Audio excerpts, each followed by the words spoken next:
잠언 15장 16절부터 마지막 33절까지 같이 보겠습니다. 잠언 15장 16절입니다. 가산이 적어도 여호와를 경외하는 것이 크게 부하고 번뇌하는 것보다 나으니라. 채소를 먹으며 서로 사랑하는 것이 살찐 소를 먹으며 서로 미워하는 것보다 나으니라. 분을 쉽게 내는 자는 다툼을 일으켜도 노하기를 더디하는 자는 시비를 그치게 하느니라. 게으른 자의 길은 가시울타리 같으나 정직한 자의 길은 대론이라. 지혜로운 아들은 아비를 즐겁게 하여도 미련한 자는 어미를 역신여기느니라. 무지한 자는 미련한 것을 즐겨하여도 명철한 자는 그 길을 바르게 하느니라. 의인은 없으면 무너지고 지략이 많으면 경영이 성립하느니라. 사람 그 입에 대답으로 말미암아 기쁨을 얻나니 때에 맞는 말이 얼마나 아름다운고 지혜로운 자는 위로 향한 생명길로 말미암으므로 그 아래 있는 수호를 떠나게 되느니라. 여호와를 교만한 자의 습을 허시며 과부의 정하시느니라. 악한 꾀는 여호와께서 미워하시나 선한 말은 정결하니라. 이익을 탐하는 자는 자기 집을 해롭게 하나 뇌물을 싫어하는 자는 살게 되느니라. 의인의 대답할 말을 깊이 생각하여도 악인의 입은 악을 쏟느니라. 여호와는 악인을 멀리하시고 의인의 기도를 들으시느니라. 눈이 밝은 것은 마음을 기쁘게 하고 좋은 기별은 뼈를 윤택하게 하느니라. 생명의 경계를 듣는 귀는 지혜로운 자 가운데에 있느니라. 훈계받기를 싫어하는 자는 자기의 영혼을 경히 여김이라. 견책을 달게 받는 자는 지식을 얻느니라. 여호와를 경외하는 것은 지식의 훈계라. 겸손은 존귀의 앞잡이니라. 아멘. 이번 주에 듣다 보니까 어떤 목사님께서 우리 베이직 교회는 그 교역자들이 외국에 갔다 오신 분만 계시다는 식으로 말씀을 하신대요. 그렇지 않거든요. 그래서 우리 이제 얘기를 하면서 이러다가는 우리 교회는 영어로 설교한다는 소문 나지 않겠느냐 그러면서 웃은 적이 있습니다. 근데 어차피 그런 소문 난 김에 오늘은 영어 단어 몇 개 좀 쓰겠습니다. 제목부터 심플 라이프 16절 17절에 심플 라이프에 대해서 가르칩니다. 어떤 결혼이 정말 복된 결혼이고 어떤 가정이 행복한 가정입니까? 부자랑 결혼하고 많이 쌓아놓으면 행복한 결혼이고 행복한 가정인가요?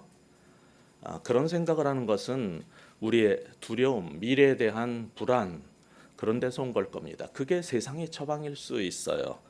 그리고 그것은 어떤 면으로 보면은 일용할 양식을 주신다는 주님을 믿지 못해서 불신해서 나온 생각일 겁니다.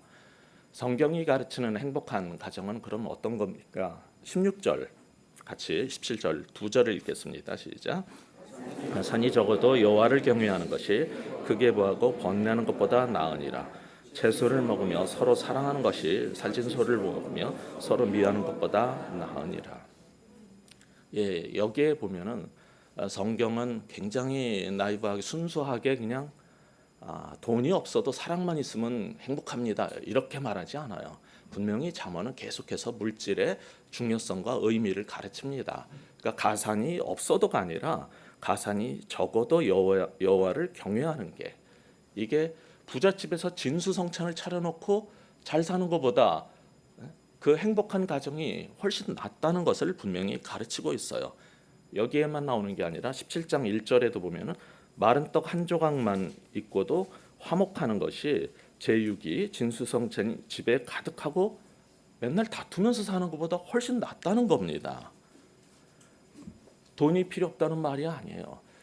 제 딸이 이제 30살, 31살짜리 두 딸이 결혼을 해야 되는데 이제 큰 애가 한 2년 전에 그 사귀는 애를 데려왔는데 뭐 그냥 괜찮은 학교를 나오고 괜찮은 직장이에요. 근데 1년도 안 돼서 툭 하면 때려치고 호주 가서 사업한다고 왔다가 1년 만에 다시 왔다가 또 연구소에 들어가서 일하다가 또 관두고 근데 더 그런 게 이제 신앙이 너무 그래가지고 꼭 얘랑 해야지 되겠니? 그러면 앞으로 너 행복할 것 같니? 뭐 여러 가지 조언을 해줬는데 얘도 고민을 하다 그만뒀어요. 근데 그 다음에 걔랑 사귀지 않고 결혼하기를 포기했는데 그 다음부터는 괜찮은 사람이 생겨도 신앙 있는 청년을 찾기가 너무 어려운 거예요.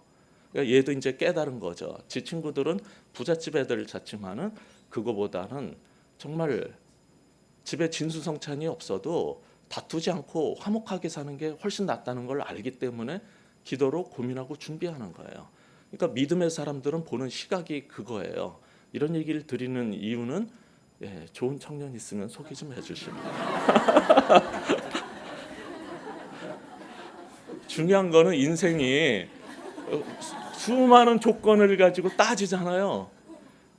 인생을 너무 복잡하게 생각하고 모든 게 다 있어야지 행복할 거라고 생각하는데 행복한 가정은 심플한 거예요. 굉장히 심플한 거예요. 성경이 말하는 원리는 가진 게 적어도 화목하게 서로 사랑할 수 있으면 그게 행복한 가정이다. 심플 라이프를 살라는 거예요.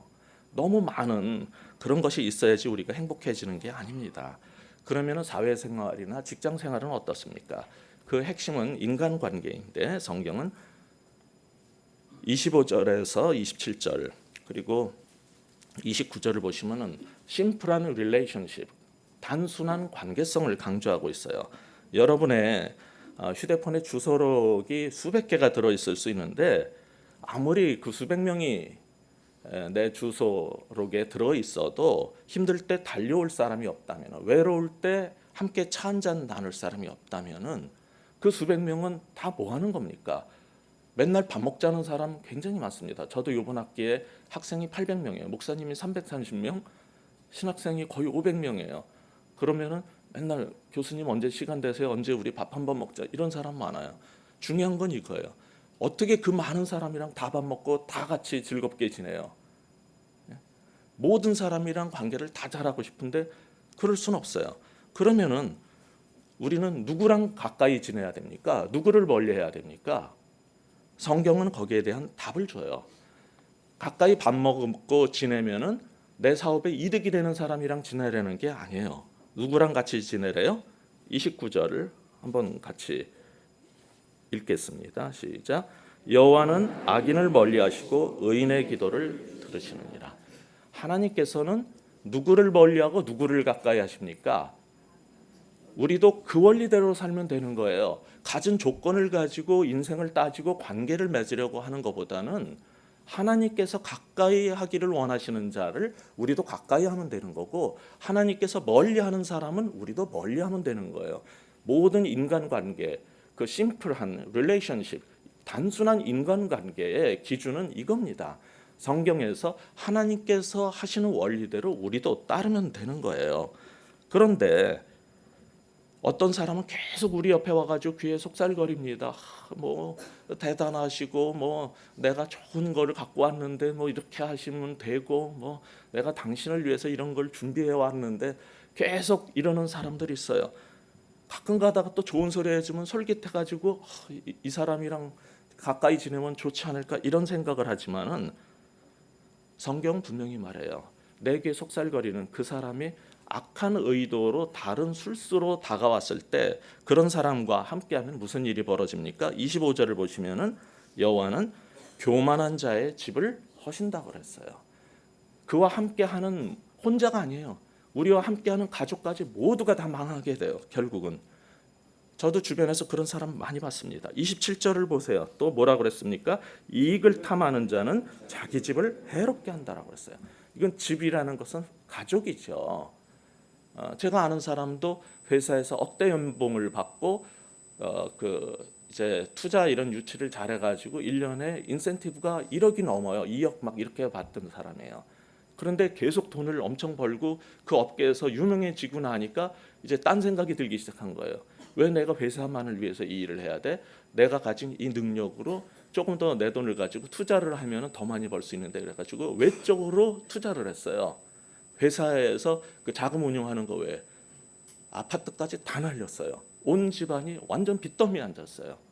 그 사람은 자기가 가진 재능으로 충분히 행복하게 잘 살 수 있었는데 탐욕이 그 집안 자체를 다 박살을 내버렸어요.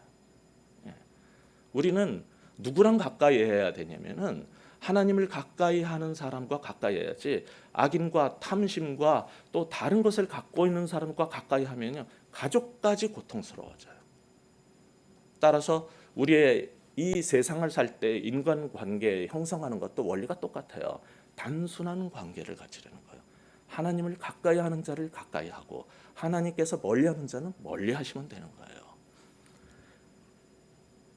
그런데 23절, 28절에서는 또 말에 대한 거를 다룹니다. 성경은 정말 이게 한 장도 넘기기 전에 계속 쉬지 않고 이 말 얘기를 꺼내는 거는 정말 이게 우리 인생에서 너무 힘든 문제라서 그러는 거예요.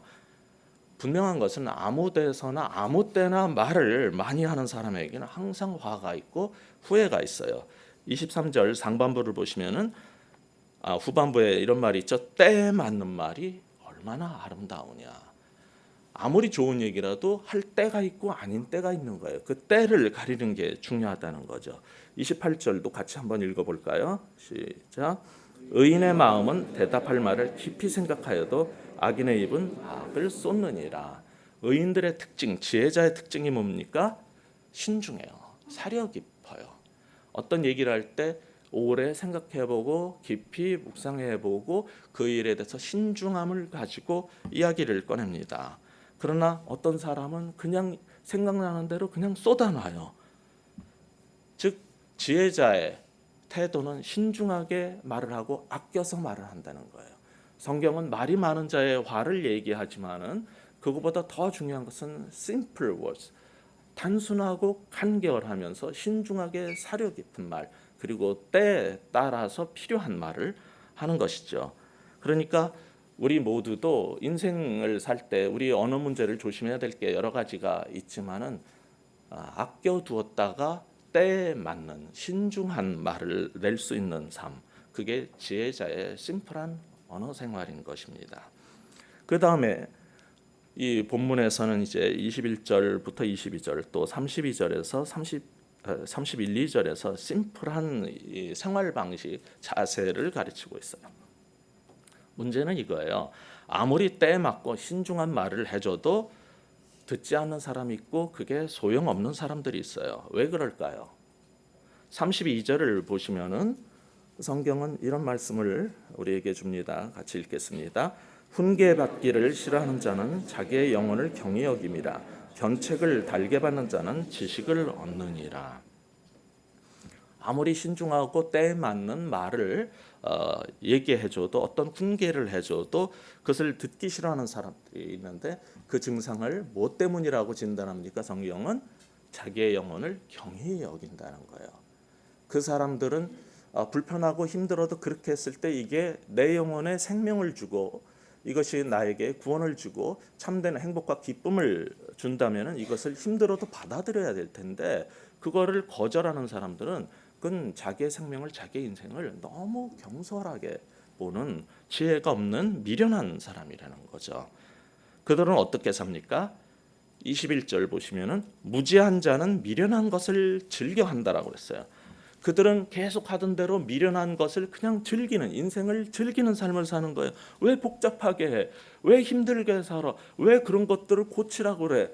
그럴 필요 없다는 거예요. 그냥 살던 대로 살면 되는데 인생은 즐기면 되는 건데 어저께 제가 브라보 마이 라이프 그랬다고 그냥 즐기라는 게 아니라 그랬죠. 어떠한 것이 참된 진리의 삶으로 참된 인생을 즐기는 방식인가를 다루고 있잖아요. 똑같은 거예요. 미련한 자들, 무지한 자의 특징은 그냥 미련한 것을 그냥 즐겨 한다라고 그러는 거예요. 그런 사람은 가르쳐 줘봐야 욕만 먹고 미움만 사요. 그래서 주님도 마태복음 7장 6절에서 이렇게 말씀하십니다. 거룩한 것을 개에게 주지 말고 너희 진주를 돼지에게 던지지 말라. 저희가 그것을 발로 밟고 돌이켜 너희를 찢어 상할까 염려함이라. 반면에 지혜자는 어떤 태도를 보입니까? 여기 31절 보시면은 같이 읽겠습니다. 생명의 경계를 듣는 귀는 지혜로운 자 가운데 있느니라. 그 지혜의 말씀과 어떤 진리가 나올 때 그것이 우리에게 생명을 준다는 걸 아는 사람은 어떤 사람과 함께하고 어디에 자리를 잡아요? 지혜자 사이에 자리를 잡아요. 어떤 사람은 재밌고 웃기는 사람 사이에 자리를 잡고 어떤 사람은 지혜로운 말을 쏟아내는 그 사람들 사이에 자리를 잡아요. 지혜자는 경계를 견책을 듣기를 즐겨합니다. 왜냐하면 내게 생명을 준다는 걸 알기 때문인 거죠. 그래서 기업들은 이것을 돈을 벌고 그렇지 않으면 기업이 무너진다는 걸 알기 때문에 이것을 굉장히 중요한 원리로 기업을 운영을 해요. 그게 뭡니까? 굉장히 많은 돈을 지불해도 좋다는 거예요. 그 분야에 오랜 경험이 있고 정말 최고의 권위자를 모셔서 고문으로 삼고 그의 한마디 평생의 지혜를 구하는 거예요. 그래서 여기에도 뭐 그런 회사의 고문이나 이런 평생의 그런 지혜를 가지고 자문하는 역할을 하는 분들이 계시지 않습니까? 여기 우리 본문에도 22절을 같이 보겠습니다. 자, 같이 읽겠습니다. 의논이 없으면 경영이 무너지고 지략이 많으면 경영이 성립하느니라. 많은 의논을 듣다가 보면 거기에 이제 지혜로운 얘기가 나오는 거예요. 그래서 정말 어떤 회사도 아무리 능력이 많은 사람도 혼자 다 하는 데가 없어요. 제가 우리 베이직 교회를 보니까 참 좋은 게 목사님께서 정말 간사와 스태프들 모두가 함께한 자리에서 다 얘기를 하라 그러고 귀를 기울이고 들으려고 하시는 그런 태도가 있으시더라고요. 이게 뭡니까? 인생을 살 때 혼자 고민하고 막 많이 뭐 책을 보고 연구를 해도 소용이 없어요. 그냥 자세를 바꾸시면 되는 거예요. Simple attitude.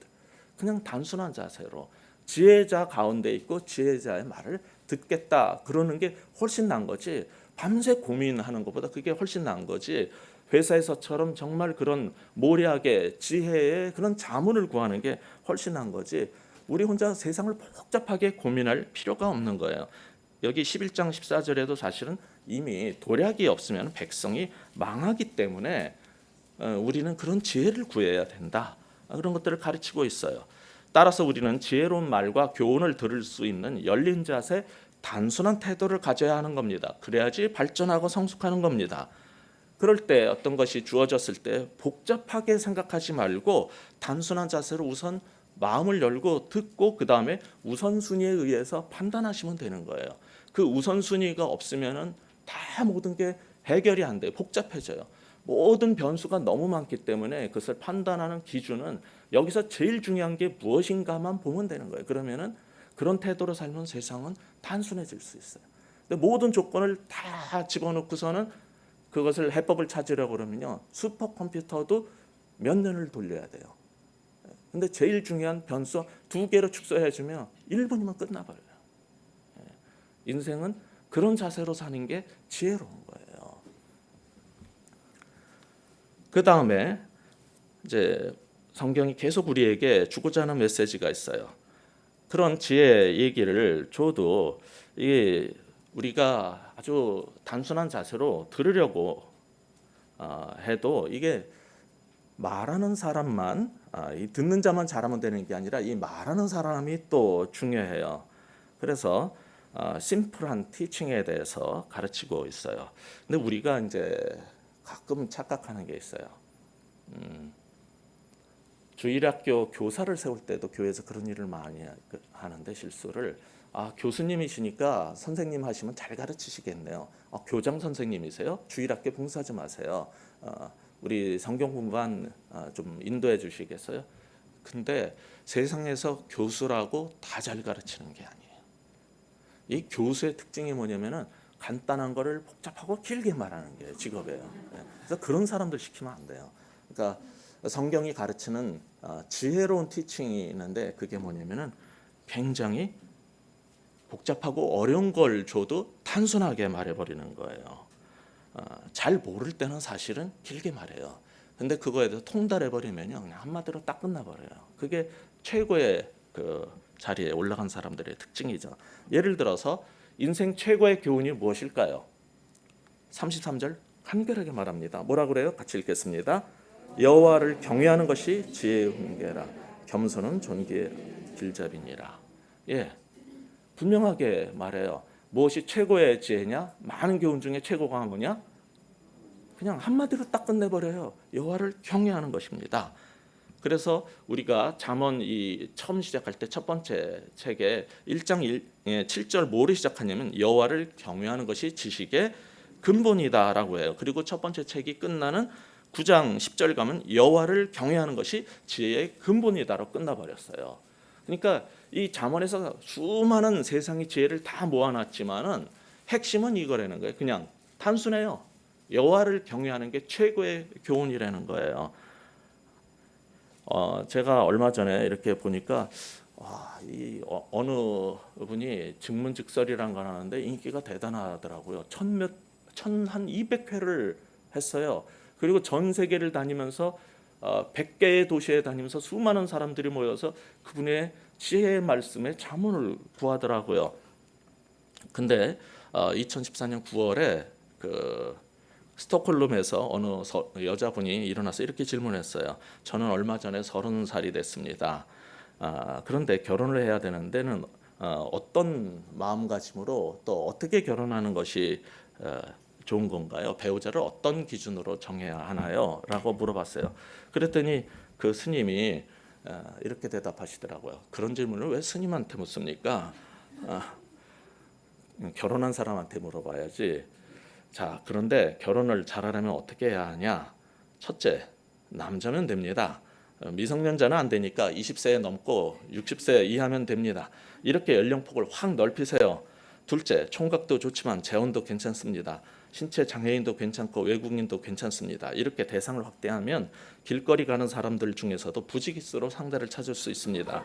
질문자가 이 범위를 좁혀서 사람을 찾기 때문에 결혼을 못하는 겁니다. 그랬더니 사람들이 다 박수를 치고 환호를 하더라고요.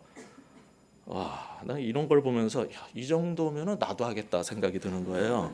차라리 잠언을 외워서 답을 해주는 게 좋죠. 저한테 물어보세요.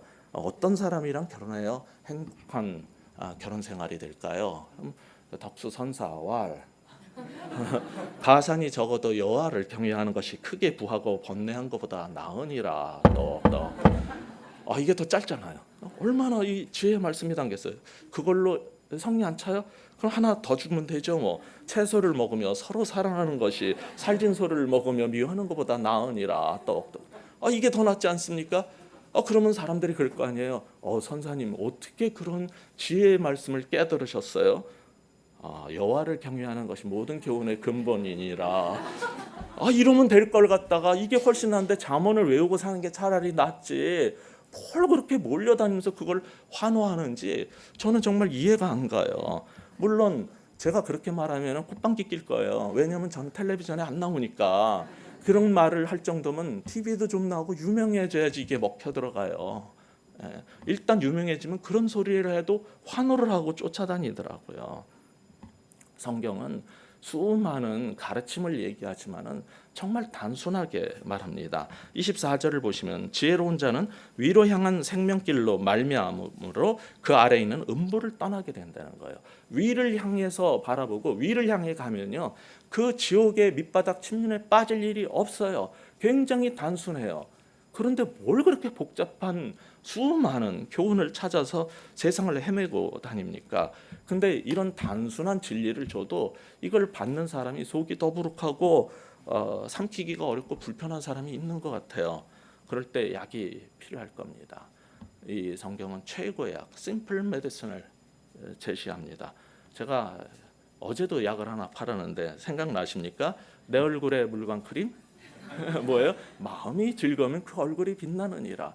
아무리 발라도 안 될 때 마음이 즐겁게, 어차피 힘든 세상, 어차피 똑같은 거 즐거운 마음으로 사는 사람에게는 얼굴에 빛이 나요. 참된 즐거움은 모든 죄와 세상의 욕망에서 벗어나는 것은 해탈하면 되는 게 아니라 주의 진리의 말씀 앞에 나올 때 마음이 즐거워지잖아요. 그러면은 그게 최고의 명약이라고 그랬어요. 근데 오신 김에 오늘은 영양제를 하나 더 사가시기 바랍니다. 30절 같이 읽겠습니다. 함께 읽겠습니다.